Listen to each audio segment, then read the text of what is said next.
सत्य गुरुवे नमः।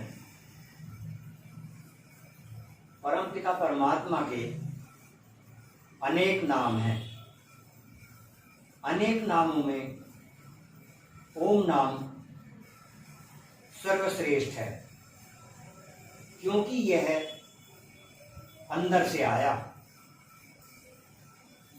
आदिकाल में ऋषि मुनियों ने जब धारणा की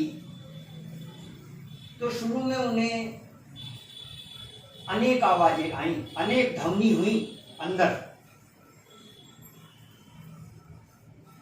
अनेक। फिर अंत में उन्हें ओम ध्वनि हुई, जिसको ओम नाद कहा, अनंत नाद भी कहा, अनाहत नाद भी कहा। ये ओम नाद अंत में हुई। मानव की हर नाड़ी ओम की ध्वनि कर रही है, ओम नाद कर रही है। हर नाड़ी, जैसे यहाँ नाड़ी है, ये नाद कर रही है, आवाज कर रही है। यहाँ ये जैसे कह देते हैं डॉक्टर लोग कि नाड़ी बंद हो गई, नाड़ी बोल नहीं रही, या नाड़ी यहाँ आ गई, तो ये कहाँ सुनाई देती है साधु को, साधक को, योगी को कहाँ सुनाई देती है? यहाँ ब्रह्मरंध्र में।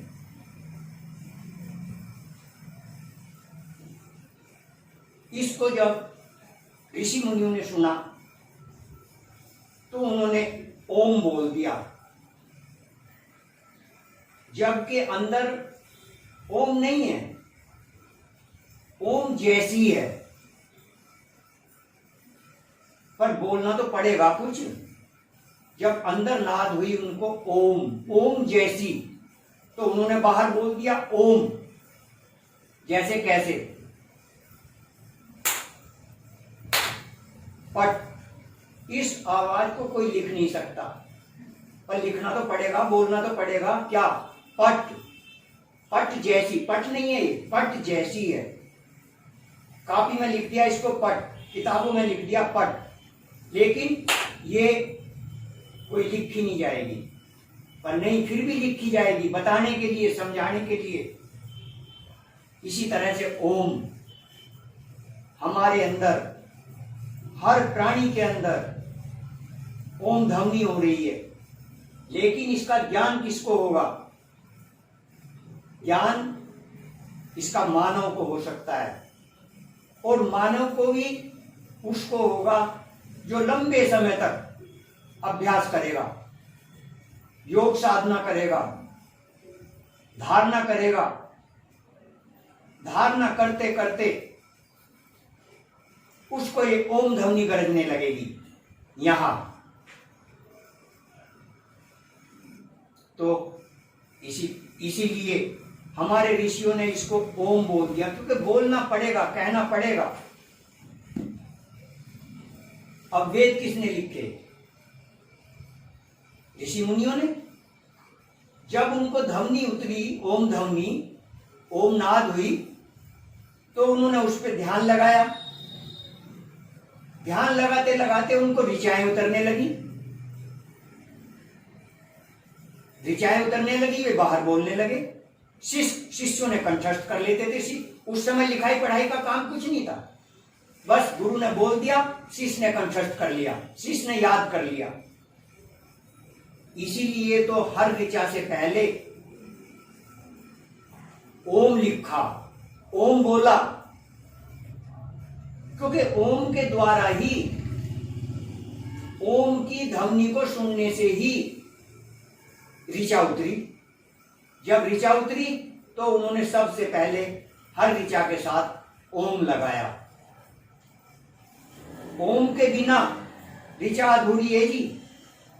यदि किसी ऋचा के साथ ओम नहीं है पहले, तो ऋचा अधूरी है। तो हमारे ऋषि मुनि बहुत बड़े वैज्ञानिक थे,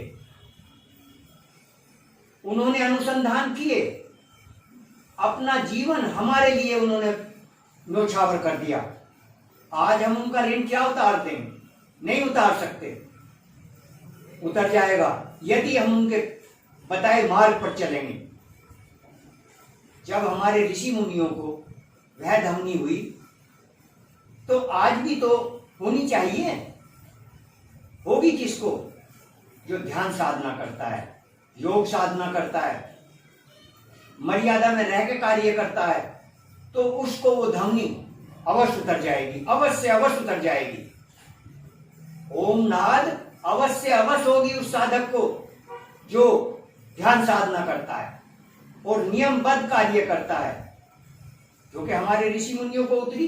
देखो, यदि कोई कार्य किसी आदमी ने कर दिया और दूसरा आदमी का मनोबल, आत्मबल बड़ा ऊंचा है, तो वो ये कहेगा अरे मुझे क्यों नहीं हो रहा, मुझे भी होगा ये, तो वे भी फिर लग जाएगा। तो इसी तरह से ओम ध्वनि आज भी उतर जाएगी यदि कोई अभ्यास करेगा, साधना करेगा, साधना निरंतर लगातार साधना करेगा, तो उसको भी ध्वनि उतर जाएगी। ये मेरा अपना दृढ़ निश्चय है, उतरेगी यदि कोई करेगा तो। ये सब कार्य, ये आध्यात्म कार्य है, बोलने का नहीं है, सुनने का नहीं है, देखने का नहीं है, पढ़ने का नहीं है, लिखने का नहीं है। ये आध्यात्म कार्य केवल करने का है। जो करेगा वह सफल हो जाएगा, वह अपने लक्ष्य की प्राप्ति कर लेगा। प्रेम से बोलिए श्री सद्गुरुदेव महाराज की जय।